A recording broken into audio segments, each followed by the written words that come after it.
Our hearts beat to the city streets. We began to feel the fire. We rise like tall buildings as the chemicals they take us higher. The night's young and it's just begun as she puts her hand in mine. We wanna chase the night, wanna dance to the light, pull stars from the sky just to. Hello hi नमस्कार जय जगन्नाथ केते अच्छे आपण माने सब welcome back to my channel Sujata blogs आपण माने सब केमती अछंदी आ मते कमेंट करी निश्चित भारे जणाइबे आ मु बहुत दिन हला वीडियो देई नाही काइना बहुत व्यस्त रे रही जाइतिली आडो देह भल रहउनी आ से जो एडिटिंग बसी भी करि पारुनी ठीक रे एमती होची असुविधा आ जियर भी एग्जाम चलची माने अच्छी आगो से जो वीडियो भी अपलोड भी करि पारुनी काइना एडिटिंग करले तो वीडियो अपलोड करबी काइना झियर झियो को टेस्ट हो बोली भी किछ भी करिया को भी इच्छा होनी आ तार एग्जाम ता टिके सरी गला परे रेगुलर ब्लॉग आसीबो आपण मानन पई आ मु कोन करूची कोन नै आपण माने तो जानि परिबे केमती कोन सब मोर सकाळ राति को जो रूटीन ये सब जानि परिबे ସେଠି ସକାଳୁ ସକାଳୁ ମାନେ ବେଡ୍ ଫେଡ୍ ସବୁ ସାଇଜ କରିଦଉଥିଲେ ଆପଣ ମାନେ ଭାବି ପାରୁଥିବେ ବ୍ଲାଙ୍କେଟ କଣ ବାହାରୁଛି ବୋଲି ଏବେ ଖରା ଦିନରେ କାହିଁକିନା ଏସି ଲାଗି ଯାଉଛି ଏସି ଲାଗିଗଲା ମାନେ ପୁରା ପୁରା ବ୍ଲାଙ୍କେଟ ଘୋଡେଇ ହେଇକିନା ଏ କରିକି ଏସି ପୁରା ଫୁଲ ହେଇ ଦଉଛନ୍ତି ବ୍ଲାଙ୍କେଟ ଘୋଡେଇ ହେଇକିନା ଶୋଇ ଯାଉଛନ୍ତି ଏହା ହଉଛି ବ୍ଲାଙ୍କେଟ କୁ ଫୋଲ୍ଡ କରିକି ଯୋଉଠି ଯୋଉଠି ରହିବା କଥା ସେଇଠି ରଖିଥିଲି ସେପଟ ରୁମ କୁ ବି ନେଇକି ରଖିଥିଲି ଗୋଟେରେ ଆଉ ଏଇଠି ଥିଲା ସେଦିନ ସକାଳୁ ସକାଳୁ ଉଠିକିନା ମୁଁ ମାନେ ଠାକୁର ପୂଜା ଇଏ ସବୁ ସାରିକିନା ଇଏ କରିକି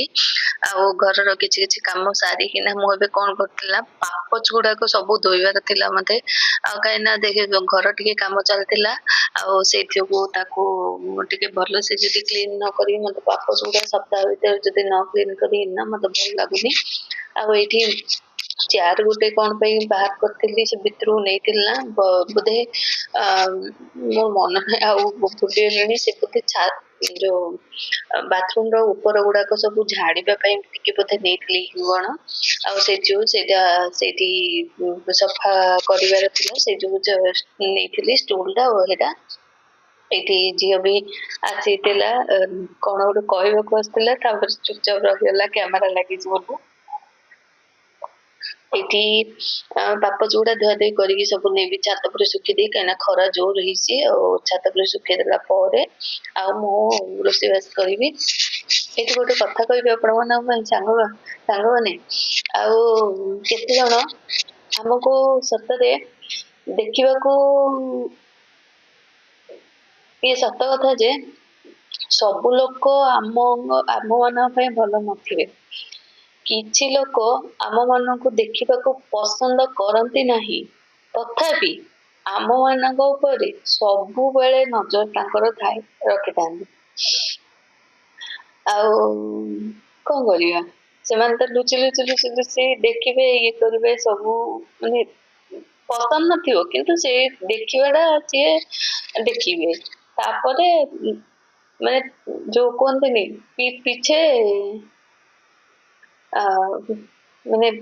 କଣ ପିଛେ କଥାବାର୍ତ୍ତା କରିବି ଆଉ କଣ ହଉ ହଉ ଯିଏ ଯାହାର ମାନେ ଯିଏ ଯାହା କରୁଛି କରୁ ଆମର କିଛି କହିବାର ନାହିଁ ଆଉ ଏଇଠି ଦେଖନ୍ତୁ ମୁଁ ପାପୋଛ ଗୁଡା ସବୁ ସଫାସଫି କରିକିନା ଏ କରିକି ନେଇକି ଶୁଖେଇଦେବି ଶୁଖେଇ ସାରିବା ପରେ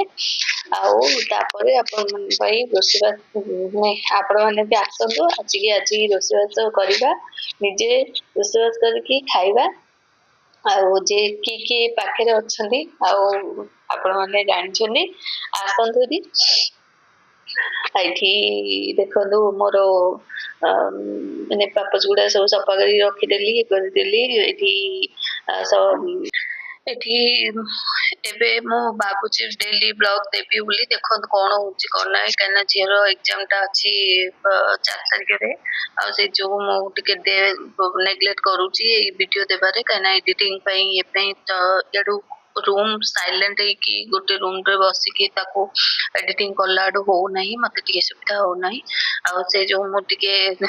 ଭିଡିଓରେ ନେଗ୍ଲେକ୍ଟ କରିଦଉଛି ଝିଅ ପାଇଁ ନେଗ୍ଲେକ୍ଟ କରିପାରୁନି ଆଉ କାହିଁକି ନା ଜାଣିଛନ୍ତି ତ ଛୁଆର ପାଠଟା ଆଗ ମେନ୍ ସେଇଥି ଯୋଗୁ ଏଇଠି ତାପରେ ନେଇକିନା ଉପରେ ଏବେ ସବୁ ବାପ ଯୋଉଟା ଧୋଇ ସାରିଲେଣି ନେଇକି ଶୁଖେଇଦେବି ଶୁଖେଇ ସାରିବା ପରେ ଆଉ ରୋଷେଇବାସ ଏଇନା ଷ୍ଟାର୍ଟ କରିବି ଆଉ ଏଠି ଦେଖନ୍ତୁ ମୁଁ ଛାତରୁ ବି ପଳେଇଲିଣି ଖରା ପ୍ରବଳ ହଉଛି ମାନେ ବିନା ତମ ଚପଲରେ ନା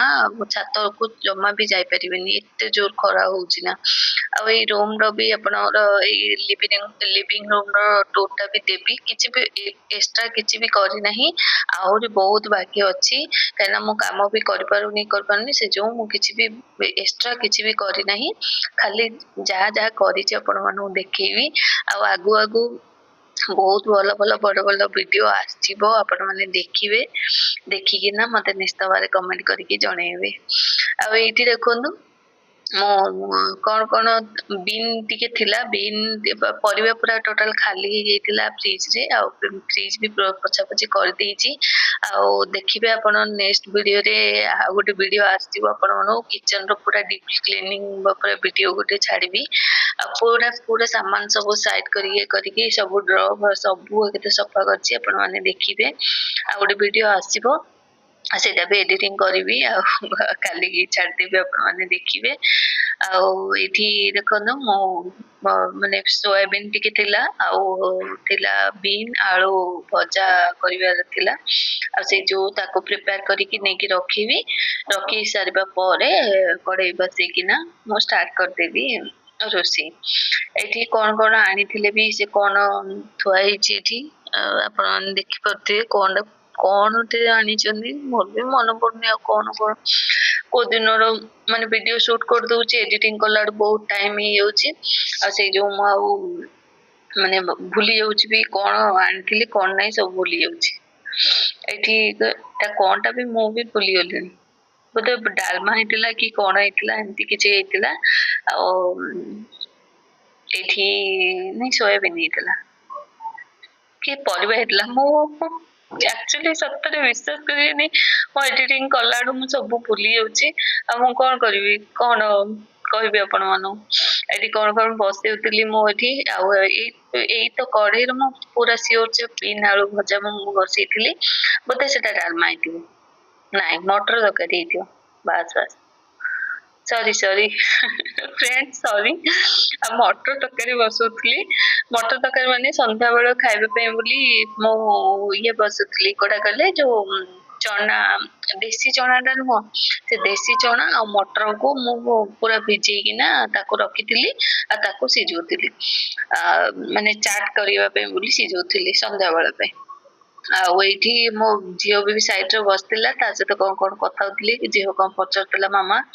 ଆଉ ଡାଡି ବିଷୟରେ କଣ ପଚାରୁଥିଲା ମୁଁ ଭୁଲି ବି ଗଲିନି ଆଉ ଏଇଠି ଦେଖନ୍ତୁ ସୋୟାବିନ୍ ଟିକେ ଭାଜିକିନା ରଖିଦେବି ଆଉ ସୋୟାବିନ୍ ବି ଆପଣ ମାନଙ୍କୁ କହିଥିଲି ଦେଖନ୍ତୁ ସୋୟାବିନ୍ ବି ଭାଜିଛି ଆଉ ଏଇଠି ମଟର ତରକାରୀ ବି ସିଝିକି ଦେଖନ୍ତୁ ସାଇଡ କରିକି ଥୋଇ ସାରିଲେଣି ଆଉ ଏଇଠି ମୁଁ ଭାଜି ସାରିଲା ପରେ ମୁଁ ଟିକେ ମସଲା ଦେଇକିନା ତାକୁ ଟିକେ ପିଆଜ ରସୁଣ ଆଉ କଣ ଟମାଟୋ ଟିକେ ପକେଇକି ତାକୁ ଭାଜିଦେବି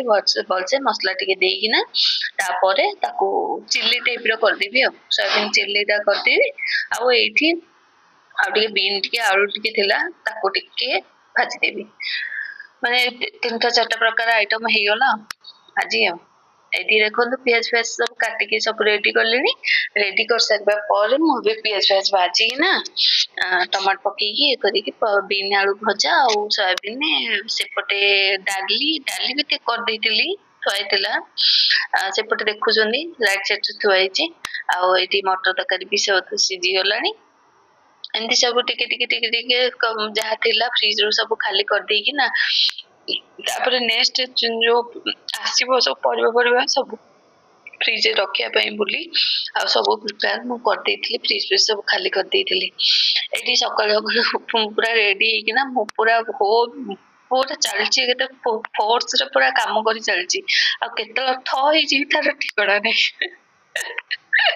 ନାଇଁ ସାଙ୍ଗମାନେ ସମସ୍ତେ ସେମିତି କରୁଥିବେ ନା ମୁଁ ବି ସେଇଆ କରେ ଯୋଉ ସମୟରେ ଯୋଉ ଏନର୍ଜି ଥିବ ନା ସେଇ ସମୟରେ ପୁରା ଫୋର୍ସରେ ଚାଲିଥିବ କାମ ତାପରେ ଟିକେ ଯଦି ଏନର୍ଜି ଡାଉନ ହେଇଗଲା ବାସ୍ ସରିଲା ହେଇଗଲା କାମ ଖତମ ଆଉ ଟାଟା ବାଇ ବାଇ ଏଇଆ ହେଇଯାଉଛି ମୋର ବି ସେଇଆ ହଉଛି ଯୋଉ ସେମାନେ କାମ କରୁଥିବେ ବହୁତ ଜୋର କାମ ଫୋର୍ସରେ ଚାଲିଥିବି ଆଉ ତାପରେ ଯେତେ ଟିକେ ଯଦି ବସିଗଲି ନହେଲେ ଟିକେ ଟାୟାର୍ଡ ହେଇଗଲି ଗଲି ବସିଗଲି ବାସ୍ ସରିଲା ଆଉ କାମ କରିବାକୁ ଇଚ୍ଛା ହଉନି କି କିଛି କରିବାକୁ ଇଚ୍ଛା ଦିନ ସାରା ସେମିତି ଚାଲିଲା ଏଇଆ ହଉଛି ଏଠି ଦେଖନ୍ତୁ ପିଆଜ ଟିକେ ଭାଜିକିନା ବିନ୍ ଆଳୁ ଭଜା ବସେଇଦେଲି ଆଳୁ ପକେଇନି ବୋଧେ କଣ କାହିଁକିନା ପାଳିବାକୁ ଖାଇବେନି ସେ ଯୋଉ ଆଳୁ ପକେଇ ନାହିଁ ଆଉ ଆପଣ ମାନେ ଆଜିର ଭିଡିଓଟା ଆପଣ ମାନଙ୍କୁ କେମିତି କଣ ଲାଗିଲା ମତେ ନିଶ୍ଚିତ ଭାବରେ କମେଣ୍ଟ କରିକି ଜଣେଇବେ ଆଜି ପୁରା ମଜା ମସ୍ତିରେ ସବୁ ପଳେଇ ଯାଇଛି ଆଉ ଆପଣ ମାନଙ୍କୁ କେମିତି କଣ ଲାଗିଲା ମତେ ନିଶ୍ଚିତ ଭାବରେ କମେଣ୍ଟ କରିକି ଜଣେଇବେ ଆଉ ପ୍ଲିଜ ନୂଆ ଯିଏ ଆସିଥିବେ ପ୍ଲିଜ ସବସ୍କ୍ରାଇବ କରିଦେବେ ପାଖରେ ଥିବା ବେଲ ବଟନ ଟାକୁ ପ୍ରେସ କରିଦେଇଥିବେ ରହିଲି till then bye bye ଆଉ ଗୋଟେ ନୂଆ ଭିଡିଓରେ ଦେଖାହବ କାଲିକି